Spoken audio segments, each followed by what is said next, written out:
सम्पूर्ण साथीहरूलाई मेरो मिनी भ्लगमा स्वागत छ। धेरै साथीहरूले तपाईको गाउँ कहाँ हो भनिरहनु भएको थियो। म भिडियोको अन्त्यमा भन्नेछु। आज चाहिँ असारको पहिलो रोपाई छ। म चाहिँ फटाफट खेतमा पुगिसके। खेतमा चाहिँ एकजना दिदी हुनुहुन्थ्यो अनि मेलो बनाउँदै हुनुहुन्थ्यो। हामी चाहिँ बिउ लिन गयौँ अनि बिउ बोकेर खेतमा फर्क्यौँ।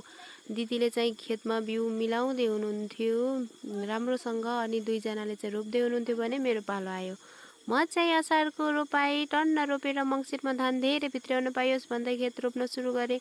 एकछिनमा भोक लाग्यो। हेर्नुहोस् यति धेरै खाजा खाएँ कि भोकमा खाजा खाएर भर्खरै रोप्न मात्र के सुरु गरेको थियौँ। पानी त हरर आयो साथीहरू। त्यसै गरेर बेलुकीको 7 बजीतिर हामीले चाहिँ मेलो भ्याएर यसो खोलातिर हातखुट्टा धुन हिँडेको। कोही चाहिँ ढुङ्गामा सुत्दै हुनुहुन्थ्यो थकाइ मार्नलाई अनि हातखुट्टा धोएर आफआफ्नो घरतर्फ लाग्यौँ। अनि म चाहिँ तपाईहरूलाई यतिकैमा मेरो गाउँ मेरो ठाउँको नाम भन्दैछु। म चाहिँ लमजुङ जिल्ला मध्य नेपाल 3 सुर्जेपालमा बस्छु। यस्तै गाउँका रमाइलो भिडियो हेर्नका लागि फलो गर्न नबिर्सिनु होला।